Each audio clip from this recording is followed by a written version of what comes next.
Assalamualaikum warahmatullahi wabarakatuh. Halo teman-teman, selamat datang kembali di channel saya. Pada video kali ini, saya akan membahas materi tentang networking model. Nah, networking model ini adalah suatu aturan dasar pada dunia jaringan komputer atau pada sistem jaringan komputer ya. Nah, definisi dari networking model adalah suatu kerangka kerja yang digunakan untuk menggambarkan dan mengatur proses komunikasi data antar perangkat dalam jaringan, sehingga setiap tahap pengiriman, penerimaan, dan pengolahan data dapat berjalan secara sistematis dan terstruktur. Nah, sebelum networking model ada, setiap vendor membuat atau memiliki networking modelnya masing-masing. Nah, vendor itu apa sih? Vendor itu adalah merek atau sebuah perusahaan yang membuat alat atau sistem ya. Karena setiap vendor memiliki networking model yang berbeda, maka komunikasi antar vendor sulit dilakukan. Jadi, usaha untuk membangun suatu jaringan komputer yang besar akan sulit. Oleh karena itu, dibuatlah sebuah standar atau spesifikasi minimum oleh ISO atau International Organization for Standardization pada tahun 1984, yaitu dengan nama OSI, Open System Interconnection, atau bisa juga disebut OSI 7 Layer Model. Nah, pada foto yang saya lampirkan ini adalah before dan after-nya tentang networking model. Nah, sebelum diterbitkannya networking model, ini chaos ya teman-teman, kacau. Mulai dari application, encryption, address of the server, dan lain sebagainya, itu acak, tidak berstruktur ya teman-teman. Sehingga ini akan sulit dipahami ya. Dan ketika ada error, itu pasti akan sulit untuk dibetulkan. Nah, sedangkan setelah diterbitkannya networking model, itu sudah tersusun dengan rapi ya teman-teman. Mulai dari physical, data link, network, transport, session, presentation, dan application. Nah, jadi itu ya perbedaannya sebelum adanya networking model dan sesudah. Nah, networking model itu ada dua. Yang pertama yaitu OSI yang tadi. Lalu yang kedua yaitu TCP/IP. Nah, bedanya apa sih? Bedanya itu sebenarnya gak ada bedanya teman-teman. Nah, TCP/IP ini adalah upgrade-nya dari OSI yang tadi. Jadi karena kan OSI ada 7 layer nih. Nah, pada TCP/IP itu menjadi 5 layer, teman-teman. Jadi lebih simple ya. Jadi TCP/IP ini update-nya dari OSI tadi. Networking sekarang menggunakan TCP/IP model. Ini karena TCP/IP lebih less formal dibanding OSI. Sebaliknya, karena OSI lebih kompleks, maka sering digunakan untuk kebutuhan edukasi. Nah, karena OSI ini lebih kompleks ya, itu biasa digunakan untuk pembelajaran di sekolah misalnya, agar murid-murid dapat lebih memahami konsep dari networking model ini bagaimana gitu. Jadi lebih cocok untuk pembelajaran di sekolah ya. Contohnya, lanjut. Nah, walaupun yang biasa digunakan itu TCP/IP yang tadi, yaitu updatean dari OSI model tadi, kita juga harus tahu OSI model itu apa. OSI model adalah model jaringan dari International Organization for Standardization yang membagi komunikasi menjadi 7 layer agar perangkat dari berbagai vendor bisa saling terhubung. Model ini dibuat untuk mengatasi chaos networking. Dan meskipun jaringan sekarang lebih banyak memakai TCP/IP model, OSI tetap digunakan untuk pembelajaran karena lebih terstruktur. Nah, sama kayak yang tadi ya teman-teman. Cara kerja dari TCP/IP itu, yang pertama, memecah data menjadi paket kecil. Data dipecah menjadi paket-paket kecil sebelum dikirim agar lebih mudah ditransmisikan. Lalu yang kedua, paket dikirim melalui router. Setiap paket dikirim melalui jaringan dengan bantuan router yang menentukan jalur terbaik menuju tujuan. Lalu yang ketiga, paket diterima dan diproses. Setelah sampai, paket tidak langsung digunakan, tetapi dicek kelengkapan, urutan, dan keamanannya, lalu disusun kembali menjadi data utuh. Nah, seperti pada foto ini, ada pengirim dan penerima. Misalnya di sini paket akan dikirim ya teman-teman ke penerima. Nah, di sini itu akan dicari jalur terbaik untuk sampai ke penerima. Nah, setelah sampai di penerima itu juga tidak akan diterima segitu aja gitu, kayak nerima paket itu enggak ya teman-teman. Tetapi ada dicek kelengkapan, urutan, dan keamanannya, lalu disusun kembali menjadi data utuh. Nah, jadi seperti itu ya. Nah, di sini adalah lapisan OSI dan lapisan TCP/IP ya teman-teman. TCP/IP ini ada dua. Yang pertama yaitu yang 4 lapisan, lalu yang kedua 5 lapisan atau 5 layer. Nah, bedanya apa sih? Nah, kalau di OSI itu bagian application, presentation, session, itu dijadikan satu ya teman-teman, jadi application pada TCP/IP itu diringkas lagi. Nah, lalu transport tetap transport, network jadi internet, data link dan fisikal di TCP/IP yang 4 layer itu jadi link fisik ya. Nah, ini dimulainya itu dari fisikal, data link, network, transport, session, presentation, dan application. Nah, lalu pada TCP/IP yang 5 layer, itu sama ya, application, presentation, session, itu diringkas menjadi satu pada application. Nah, transport tetap transport, network tetap network, data link tetap data link, dan fisikal tetap fisikal ya. Jadi itu dia sedikit perbedaannya. Sebenarnya ini sama saja. Hanya di bagian application, presentation, session itu diringkas ya teman-teman. Nah, saya akan lebih membahas tentang TCP/IP yang 5 layer ini. Dari application, transport, network, data link, dan fisikal. Next. Nah, yang pertama yaitu application layer atau lapisan aplikasi. Yaitu melayani interface atau antarmuka untuk aplikasi atau perangkat untuk berkomunikasi melalui jaringan. Lalu protokol yang digunakan itu adalah HTTP, FTP, SMTP, dan lainnya. Nah, jadi ini dia proses pada TCP/IP application layer ya. Yang pertama, user memasukkan URL. Setelah dari URL itu akan ke browser, yang dimana browser ini sebagai perantara untuk mentranslate dari URL ke HTTP request. Setelah jadi HTTP request, itu akan masuk ke web server ya teman-teman. Nah, di web server ini akan memproses permintaan tadi.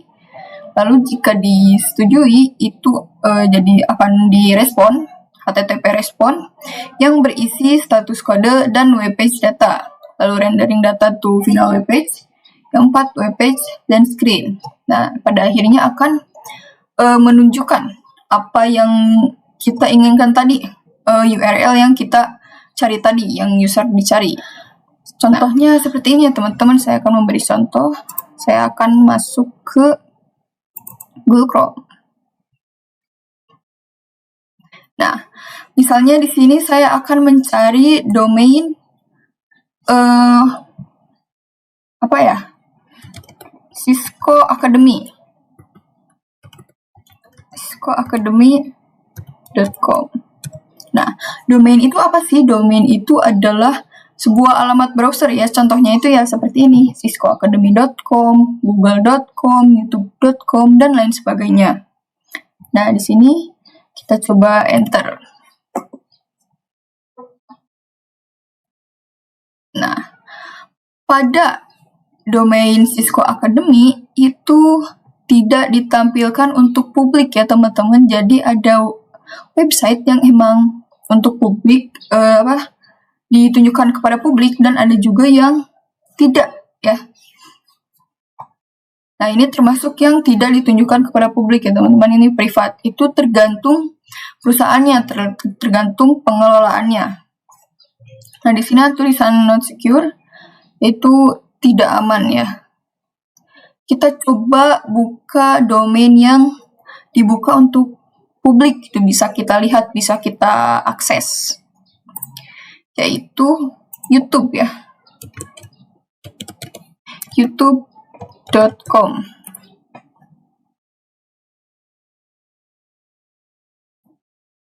Nah, kalau kita mengetik youtube.com itu pasti akan langsung keluar ya teman-teman. Kita bisa mengakses alamat domain tersebut. Nah, jadi itu dia ya perbedaannya, domain yang ditunjukkan kepada publik dan yang tidak. Kita lanjut lagi.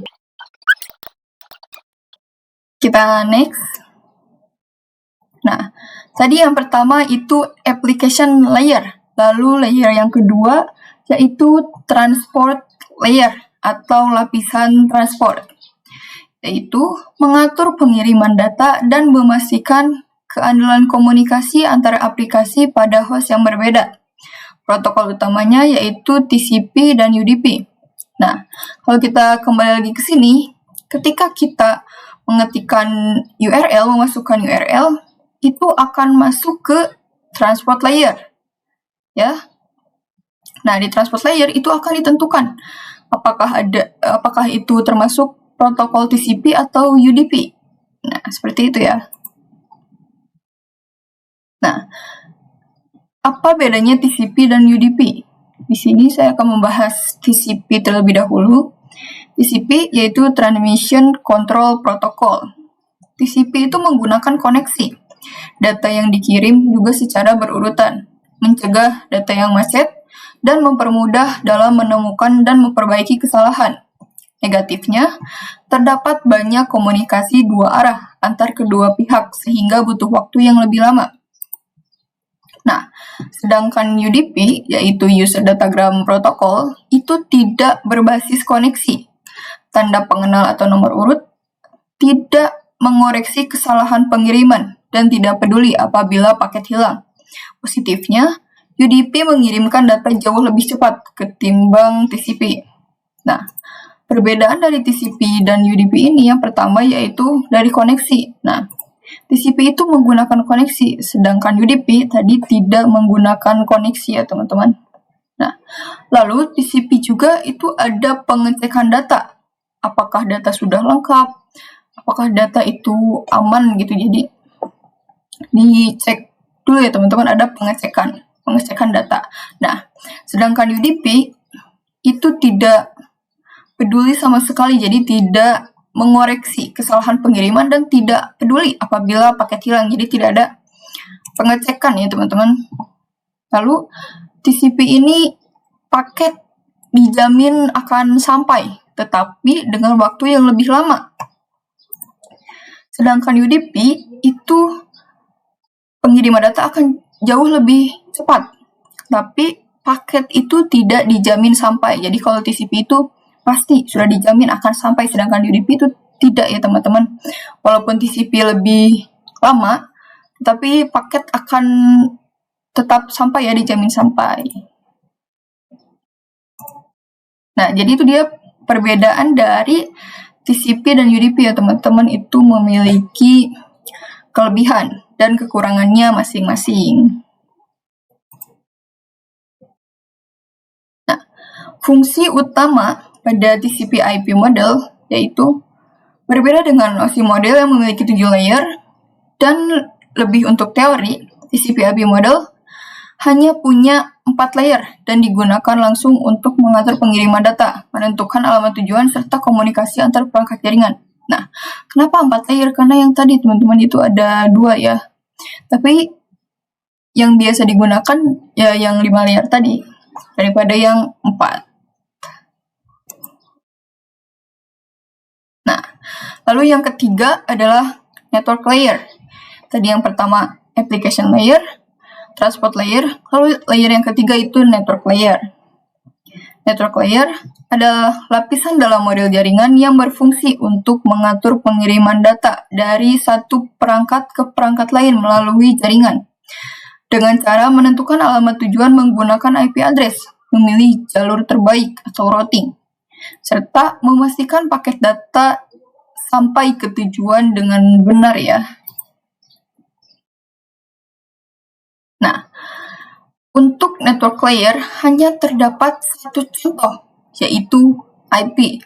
Jika kita ingat tadi pada application layer, itu ada HTTP, SMTP, dan FTP. Lalu pada transport layer, itu ada UDP dan TCP. Nah, sedangkan pada network layer, itu ada satu, ya teman-teman, hanya satu, yaitu IP. IP menyediakan 2 fitur yang sangat penting, yaitu addressing dan routing, yang dimana berfungsi untuk menangani konektivitas, dan pemilihan jalur. Setiap perangkat jaringan memerlukan alamat unik di jaringan. Nah, jadi di sini ada addressing dan routing ya teman-teman. Addressing ini memberi alamat kepada semua perangkat. Nah, sedangkan routing itu akan memilih jalur terbaik ya, pemilihan jalur terbaik. Bisa kita lihat di sini. Nah, misalnya pada routing ya, saya akan mengirim paket dari PC1 ke PC3.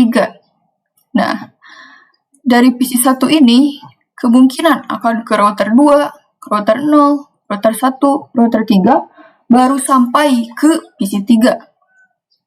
Ya, jadi routing itu akan mencari jalan yang terbaik. Jadi kemungkinan besar itu pasti akan langsung dari PC1 ke router 2, router 3, lalu langsung ke PC3. Jadi tidak muter-muter dulu ya teman-teman, jadi akan mencari jalan terbaiknya. Nah, seperti itu ya. Oke. Nah, lalu yang terakhir yaitu encapsulation dan decapsulation. Encapsulation adalah proses menambahkan informasi, header dan footer, pada data saat dikirim melalui setiap layer jaringan agar data dapat sampai ke tujuan dengan benar. Decapsulation adalah proses kebalikannya, yaitu menghapus header dan footer dan footer tersebut saat data diterima, sehingga kembali menjadi data yang asli yang bisa dipahami oleh penerima. Nah, di sini itu ada pengirim dan penerima. Nah, pada pengirim ini itu sebuah proses pemecahan paket data ya yang dinamakan encapsulation, mulai dari application, transport, network, data link, physical, lalu jadi angka biner ya teman-teman, ditransmisikan jadi angka biner. Paket dikirimkan, lalu penggabungan perpecahan data yang tadi ya teman-teman yang dinamakan decapsulation, mulai dari physical, data link, network, transport, dan application. Nah, di dalam encapsulation dan decapsulation ini ada yang namanya sender dan receiver, pengirim dan penerima. Nah, di sini yang pertama, pengirim akan di bagian application, pengirim akan menulis data. Setelah itu, di bagian transport, menambahkan TCP. Lalu menambahkan IP ya teman-teman. Ini TCP atau dinamakan segment header. Lalu di bagian network itu ditambahkan IP atau packet header. Lalu di data link, memberi data link atau frame header. Nah, di bagian receiving atau receiver itu mulai dari data link, IP, TCP, data, dan data link. Lalu di bagian network itu data link dihilangkan ya teman-teman, menjadi IP, TCP, dan data saja. Lalu di bagian transport itu hanya TCP dan data, lalu pada akhirnya akan menjadi data ya teman-teman. Nah, jadi itu dia teman-teman penjelasan dari materi networking model. Mulai dari OSI, TCP IP, penjelasan dari TCP IP, layernya, dan encapsulation, decapsulation ya. Saya harap apa yang saya sampaikan bermanfaat buat teman-teman dan saya harap juga teman-teman mengerti apa yang saya jelaskan. Terima kasih dan see you in the next video.